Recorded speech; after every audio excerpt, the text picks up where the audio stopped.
Usually when we talk about a diagnosis or, figuring out a problem, there's this expectation of precision, like engineering almost. Yeah, you want exact answers. Exactly. You break your arm, the x-ray shows that jagged white line, and the doctor just points at it and says, there it is, that's the issue. Broken or not broken, it's clean, it's binary. Right.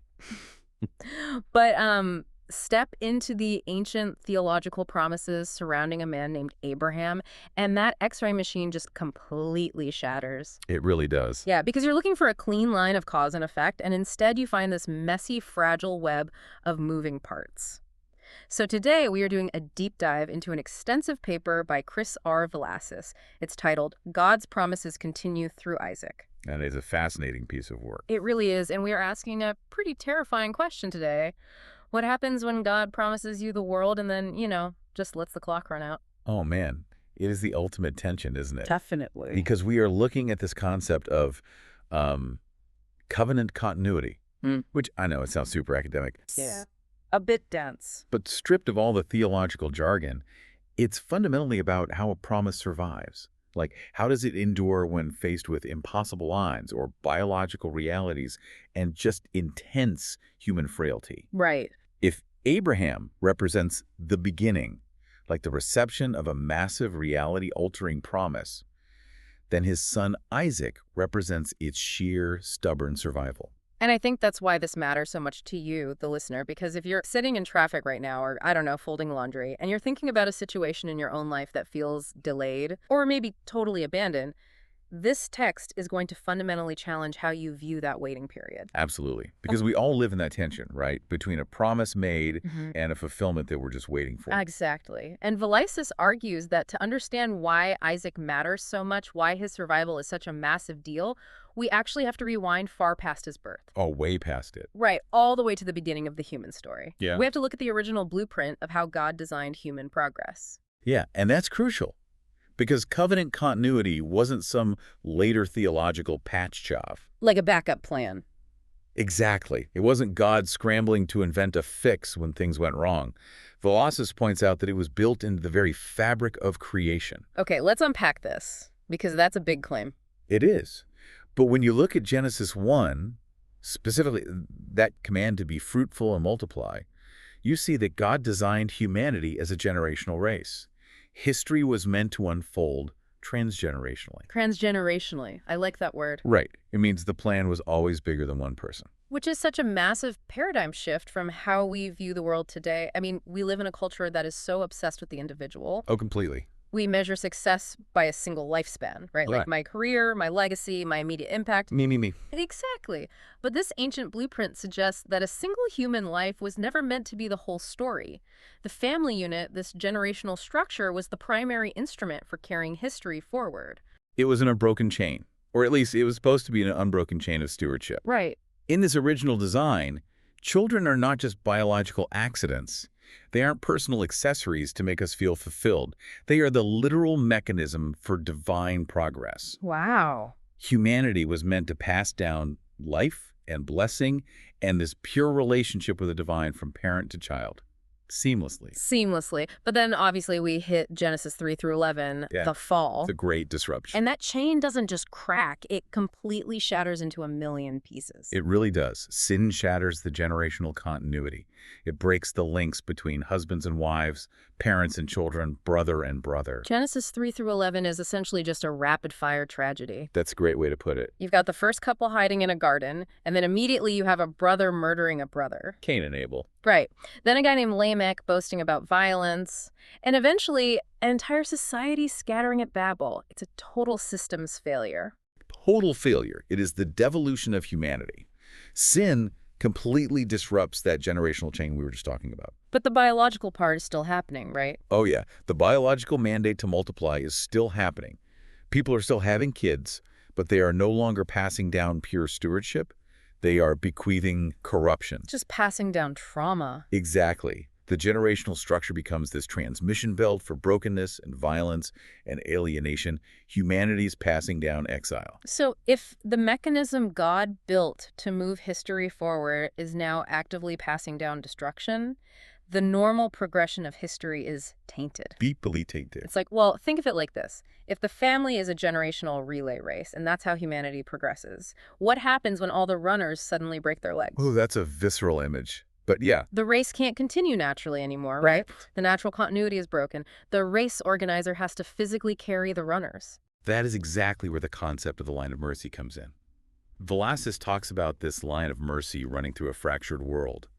Because the natural progression is now passing down death, continuity can no longer be assumed. It can't just run on autopilot. No, it has to be actively redeemed. God has to cut a new path, this line of mercy, through the fractured world. And this shifts our entire understanding of biblical families. We have to stop seeing them as normal biology and start seeing them as divine rescue missions. Divine rescue missions. That is fascinating. But wait, if the family unit is the primary instrument for carrying history forward, does that mean God needs human cooperation? Or is he just choosing to use it despite its flaws? That is such a profound question, and it's one a lot of people struggle with. But no, God doesn't need anything in a way that makes him dependent on human capability. Okay. Velasquez emphasizes that God freely chooses to redeem the very structure he created the family. But he does so in a way that ensures the preservation of the promise rests entirely on his power, not human performance. So he's not just crossing his fingers, hoping they don't mess it up. Not at all. And we see the ultimate proof of this when he officially launches this rescue mission with Abraham. He deliberately picks a family where the natural biological relay race is already functionally dead. The runners already have broken legs. Precisely. The natural progression is already impossible. Which brings us to Genesis 12 and the Abrahamic problem. This is where the tension really ratchets up. It really does. Because God calls Abram, who is 75 years old, and makes this sweeping, universe-altering promise. He promises him land, nationhood, and that through his family, all the nations of the earth will be blessed. That's a beautiful promise. It is. But there is a glaring, unavoidable physical roadblock right in the middle of the text. Oh. Abram and his wife Sarai are barren, and they are old. They are completely incapable of fulfilling even step one of the promise. Yeah. And we have to remember the context here. In the ancient Near East, barrenness wasn't just a private sorrow. It was a cultural and economic disaster. Because they didn't have retirement accounts. Exactly. Your children were your social security, your legacy, your workforce, everything. To be promised that you will father a great nation when your own body has definitively closed up shop is an agonizing paradox. I can't even imagine. The text establishes from the very beginning that if this covenant is going to survive, it will require a miracle of preservation. And the really brutal part is the waiting. God makes the promise, but he doesn't immediately deliver the child. No, he does not. Decades pass. You have Genesis 15, where the promise deepens, and Abram is essentially saying, look, I'm leaving all my wealth to my servant because I have no heir. And God takes him outside, points to the stars, and says, so shall your offspring be. Such a famous scene. Yeah. And then Genesis 17, God changes their names to Abraham and Sarah, formalizing the covenant. Genesis 18, there is finally a specific timeline for a son. But we are talking about 25 years of waiting. The quarter of a century. I mean, if someone tells me I'm getting a promotion and 10 years go by, I'm applying for a new job. I'm done. 25 years is agonizing. So here is my pushback. Go for it. I get why Abraham and Sarah did what they did later on. If I'm promised something massive and years go by, I'm going to try to help God out. Why does God let the delay drag on until their bodies are, as Paul says in Romans 4, as good as dead? It's a completely fair question. But the delay is the crucible of the theology here. Velasquez points out that this 25-year gap is deeply intentional. God lets the delay drag on to prove that divine continuity is grounded purely in his character and his power, not human capability. So it's about proving a point. Think about it like this. If Isaac had been born when Abraham was 76, a year after the promise, Right. they could have chalked it up to a stroke of good luck. A late in life, but ultimately natural biological occurrence. They could have taken credit for it. They could say, wow, we still had it in us. Exactly. It would be ordinary providence. But by waiting until Sarah is well past menopause, until Abraham's body is as good as dead, God removes every single ounce of human contribution. He lets the clock completely run out. He demonstrates that his covenant requires what Velasquez calls resurrection-style life. Resurrection-style life. Yes. It's not about God enhancing what is already there. It's about God creating life out of a void. The delay proves the promise survives solely because God is faithful. But living in that delay is excruciating. And we see Abraham and Sarah crack under the pressure because in Genesis 16, they attempt what the paper calls human engineering. Yes.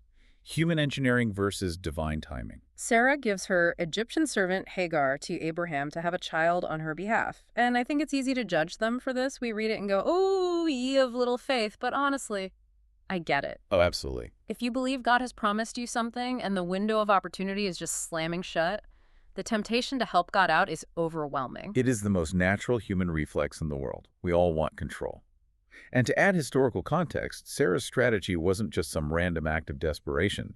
It was a legally recognized practice in the ancient Near East. Really, like a formal thing. Oh, yeah. We see it in documents like the Code of Hammurabi. If a wife couldn't provide an heir, providing a servant as a surrogate was the culturally responsible way to secure the family line. Sarah was doing the pragmatic, culturally smart thing. She was treating the divine promise like a corporate problem to be solved. Precisely. She tried to manufacture covenant continuity through a fleshly shortcut. And the result of that human engineering is the birth of Ishmael. Right. Now, biologically, Ishmael is Abraham's son. He possesses physical descent. But Velazquez emphasizes a crucial distinction here. It's a major theme in the paper. The covenant promise is carried by divine election, not mere biology or human control. So you can't force it. You cannot force God's hand. The shortcut produced deep familial trauma and conflict, not fulfillment. God's promise must be received. It cannot be seized or engineered. So all of our frantic attempts to force the outcome, to pull strings behind the scenes because we feel like God is taking too long, that is the Hagar mistake. That's exactly what it is. And yet, despite that massive failure of trust, God doesn't abandon them. He still delivers. Which brings us to section 3 of the outline. Genesis 21 and the sheer absurdity of Isaac's arrival. It is a moment of profound astonishment. Against all biological reality, against all human odds, Sarah conceives and bears a son. The promise takes on flesh. It actually happened. It happens. And the central motif of this entire event, the theology of it, is captured in the name they give the boy, Isaac, which literally means he laughs. Here's where it gets really interesting, because laughter shows up earlier in the story, right? Yes. In Genesis 18, when Sarah overhears the visitors telling Abraham she's going to have a baby, she laughs to herself. But that wasn't a joyful laugh. No, not at all. That was the bitter, cynical laugh of someone who has been disappointed so many times they just can't afford to hope anymore. It was a laugh of pure disbelief at her own human limitations. It was the laughter of someone deeply acquainted with biological reality. She knew her body. And yet, in Genesis 21, when she actually holds the child, she says, God has made laughter for me. Everyone who hears will laugh over me. That's beautiful. The cynicism is completely swallowed up by wonder. This birth is a theological declaration that God creates life where life should not be possible. It's this beautiful, messy contradiction. His very name carries the echo of her previous doubt, wrapped entirely in her current joy. Exactly. Every time they called his name, every time they yelled, he laughs, come to dinner, it was a reminder of both their limitation and God's impossible faithfulness. Yeah, and Velazquez points out that the Apostle Paul uses this exact logic later in the New Testament. Yeah. In Romans 4 and Galatians 4. Paul looks back at the birth of Isaac and basically says, this is the core of our faith. That specific moment. Yes. The covenant line continues because the God we serve is the God who brings life from a dead womb. He calls into existence the things that do not exist. Isaac is the walking, breathing proof that God's word outlasts human limitation. But just when you think the story has its happy ending, right? The child is here, the laughter is real, the 25 years of waiting are finally validated, the promise is secure. You'd think they could finally exhale. Right. But then the narrative drops the floor out from under them. God introduces the most shocking twist in the narrative, threatening the very continuity. He just spent decades miraculously establishing Genesis 22, Mount Moriah. It is the climax of vulnerability for the covenant. God commands Abraham to take his son, his only son Isaac, whom he loves, and go to the land of Moriah and offer him there as a burnt offering. It feels like a cosmic bait and switch. It's absolutely searing to read. It really is. Because God explicitly said previously, through Isaac shall your offspring be named, the entire future of the promise, the blessing to the nations, the whole generational relay race we talked about, is localized in the beating heart of this one boy. Yes. So the source brings up this agonizing contradiction. How can the covenant continue if the covenant son dies? That is the ultimate test. Abraham is forced to reckon with the absolute foundation of his faith. Does his faith rest in the promised boy, or does it rest in the God who gave the boy? Oh. Philosophers points to Hebrews 11, which actually provides the internal logic of Abraham in that terrifying moment. What did it say? The text says Abraham considered that God was able even to raise someone from the dead. Abraham's theology had expanded. He knew God brought life from Sarah's dead womb, so he reasoned God could bring life back from a dead son. He believed the promise was so secure that even death could not permanently break it. Exactly. But the command itself is so extreme. It's like God handed Abraham a priceless glass vase. The promise asked him to drop it on concrete and promised him it wouldn't shatter. That is a fantastic analogy. But why push the vulnerability of the promise to the absolute brink? What is the listener supposed to take away from this when they feel like God is asking them to give up the very thing he promised them? Why force a father to raise a knife over his son? It's hard to stomach, but it's less like God arbitrarily asking Abraham to destroy something beautiful and more like a stress test on a bridge. A stress test. Yeah, God isn't trying to destroy the bridge of the promise. He is applying maximum unimaginable weight to prove to everyone walking on it, to Abraham, to Isaac, and to the millions who will read this text millennia later, that the bridge is fundamentally unbreakable. His purpose isn't destruction, but deeper preservation. Okay, that makes sense. It's a public demonstration of the structural integrity of the promise. Exactly. And the resolution of that test is what completely redefines covenant continuity. As Abraham raises the knife, the angel stops him, and God provides a ram caught in a thicket, a substitute. The ram. Right. Isaac is spared because a substitute dies in his place. Isaac lives because God provides. And Velazquez argues that this proves continuity is no longer just about biological descent. It is sustained by divine substitution, judgment, and mercy. And the psychological impact on Isaac must have been profound. He walks off that mountain fundamentally changed. He has to be. He is no longer just the miracle baby who made his parents laugh. He has intimately participated in the theology of substitution. He felt the wood on his back, he saw the knife, and he watched the ram take his place. He knows his life is sustained solely by God's provision. Which perfectly sets the stage for Isaac's own adulthood. And this is where the paper really shines, because it addresses a very common misunderstanding. What's that? It's a tragedy that Isaac is so often treated as a passive placeholder in biblical history. Oh, yeah. The overlooked middle child of the patriarchs. Right. People focus on the soaring faith of his father Abraham, and then they look at the dramatic wrestling with angels life of his son Jacob. And Isaac is just viewed as the quiet, weak guy in the middle. Just a bridge between the two greats. Exactly. But Velazquez vigorously defends Isaac against that misunderstanding. The source proves Isaac is not a weak middle figure. He is the active covenant bearer. He has his own agency. Yes. God speaks to him directly. In Genesis 26, during a famine, which, by the way, echoes the famine his father faced, God appears to Isaac and explicitly says, "I will be with you and will bless you, for to you and to your offspring I will give all these lands, and I will establish the oath that I swore to Abraham your father." So the mandate is fully transferred directly onto Isaac's shoulders. The stress-tested bridge is now holding his weight. And he carries it well. Isaac lives an incredibly active life of faith. He navigates conflict and instability. He dwells in the land. He redigs the wells of his father. Which, in an ancient arid climate, wasn't just a landscaping project. Not at all. Water was life, economy, and territory. Digging wells while surrounded by hostile Philistines was a deeply aggressive act of faith. He is physically laying claim to the promise. He is holding the line. But surviving the altar at Moriah doesn't mean Isaac's life is pristine. In fact, when it comes time for Isaac to pass the baton to the next generation, we see some of the most intense family dysfunction in the entire biblical record. Oh, it is incredibly messy. We are talking about Genesis 27 and 28. Isaac is old, his eyes are dim, and he intends to pass the covenant blessing to his oldest favorite son, Esau. Which completely ignores the prophecy God gave his wife Rebekah years earlier that the older would serve the younger. Exactly. Isaac is operating purely on human preference. So Rebekah and her younger son Jacob hatch a scheme.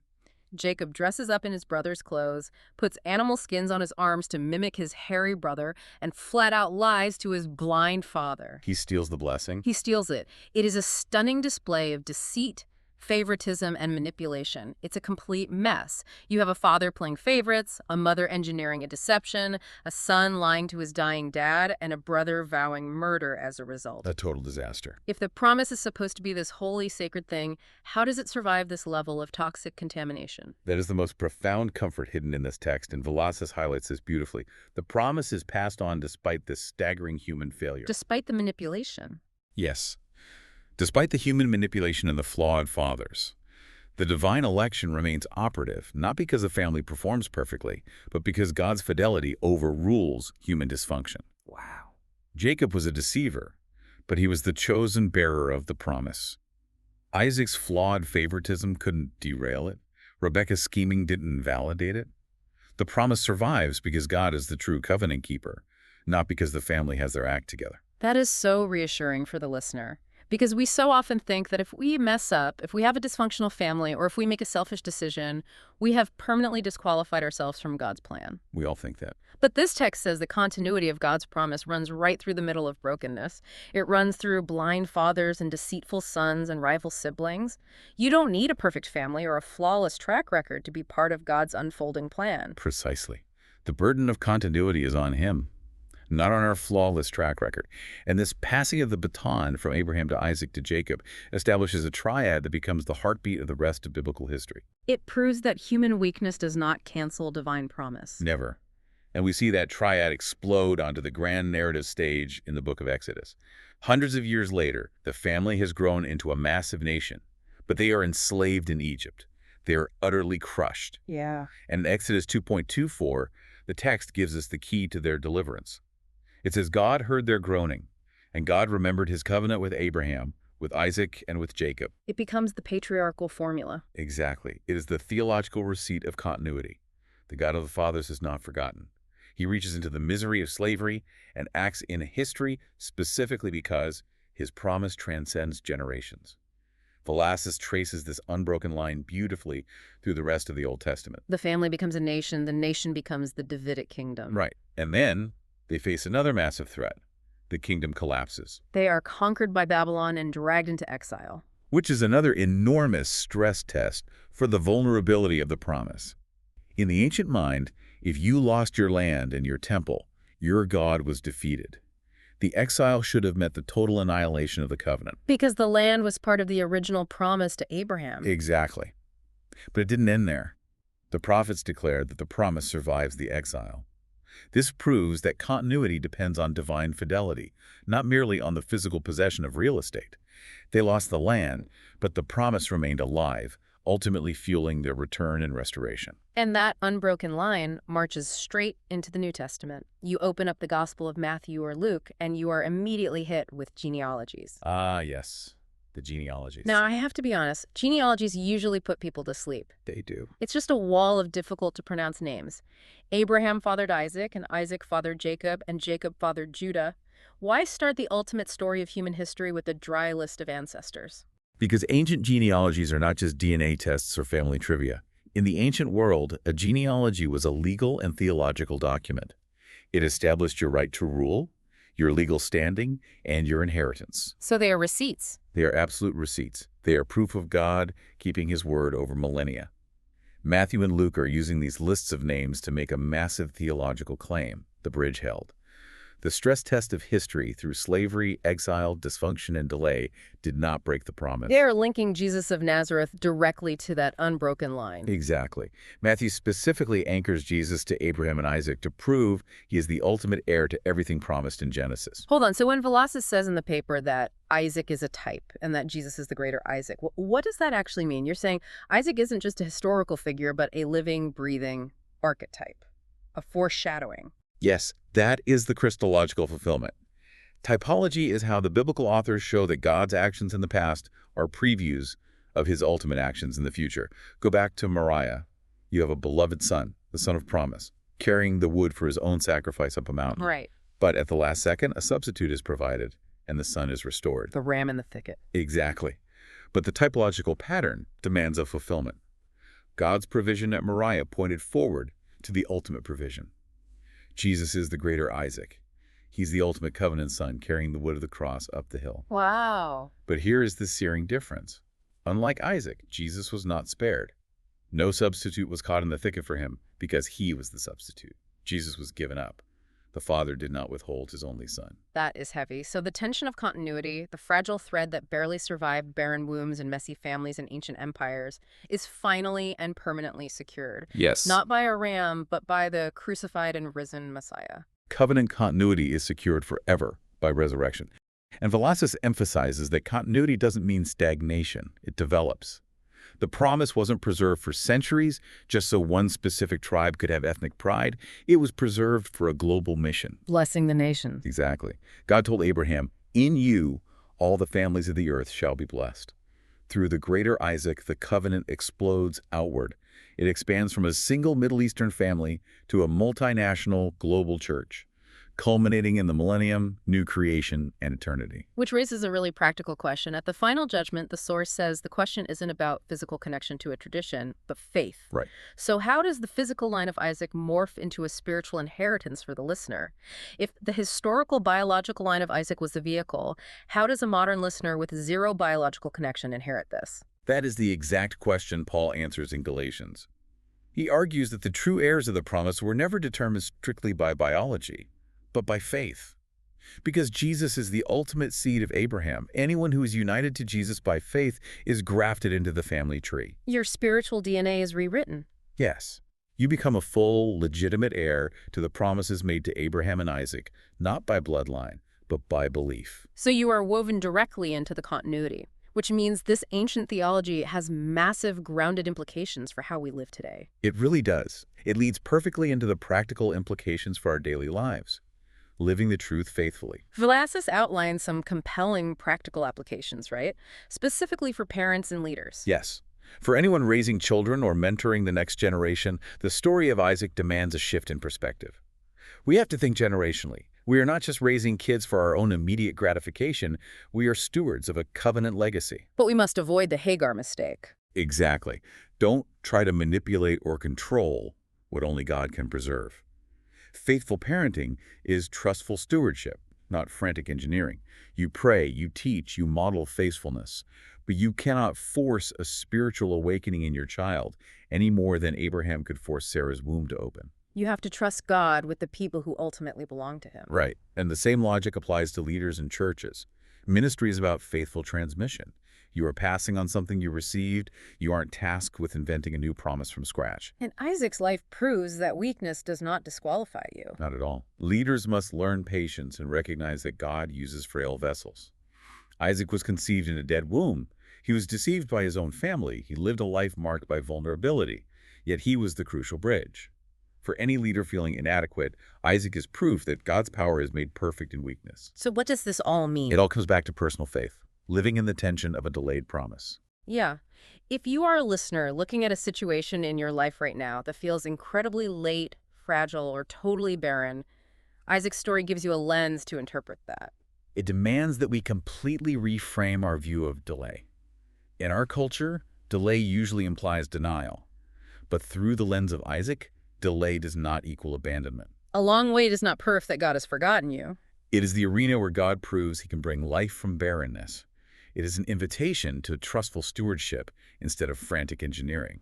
This has been such a profound journey. We started by talking about shattered X-rays, the messy, unpredictable reality of how God works in history. And what Velazquez's paper has illuminated so clearly is that the story of redemption isn't just a random collection of disconnected miracles. No. It is one unbroken line of divine fidelity stretching from Abraham through Isaac to Christ and ultimately to you.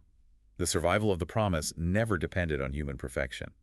It depended entirely on the God who speaks life into the dark. We spend so much time worrying that our human weaknesses, our mistakes, or our dead ends will somehow break God's plans for our lives. We treat his promise like glass, terrified of shattering it. But if God's continuity was deliberately designed to shine brightest through aging bodies, barren wombs, and messy family dynamics, what if the very weakness you are trying to hide is exactly the stage God has chosen to prove that his promises in your life are completely unstoppable? Thank you for joining us for this deep dive. Keep exploring, and whatever you do, keep trusting the promise.